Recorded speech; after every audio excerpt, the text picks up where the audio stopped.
Fancy Nancy and the Wedding of the Century, written by Jane O'Connor, illustrated by Robin Price Glasser. Weddings are always such glorious occasions. Occasion is a fancy word for special event. I have planned so many weddings, and now finally, I'm going to a real one. My Uncle Cal called. He's getting married. Bree has been a flower girl twice. Right away, she asks lots of questions. Will the guests come in tuxedos and long gowns? Will it be at a fancy hotel? And most important, will you be the flower girl? I'm almost 100% sure of that, but Uncle Cal wants everything to be a surprise. All we know is the bride's name. It's Dawn. I tell Bree, Dawn is a fancy way of saying sunrise. With such a fancy name, the wedding is sure to be fancy too. The wedding is 2 weeks away. I dream about it day and night. I am packed long before we leave. At last the big day arrives. Off we go. I may shut my eyes for a moment or two to get a little beauty rest. Oh la la, we arrive at the hotel, and I cannot believe my eyes. It looks like a palace. A palace is even bigger than a castle.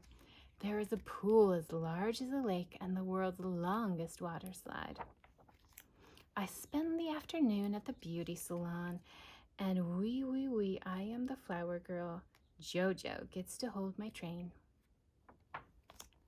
At the reception, which is a fancy word for party, there is a band and a DJ.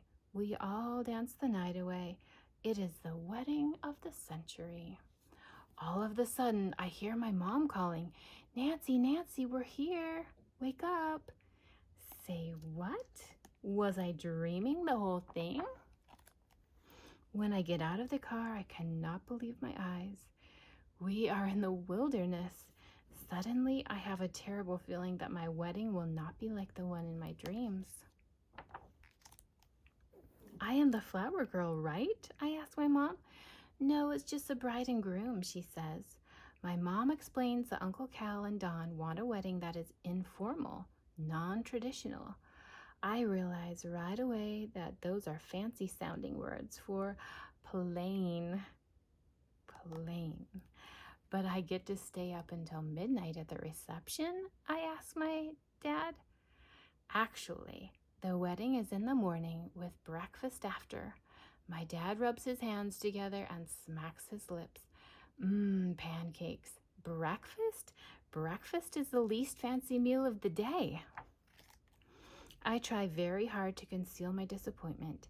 That means I won't let anyone see how unhappy I am. At least there is a water slide. Jojo and I meet Dawn.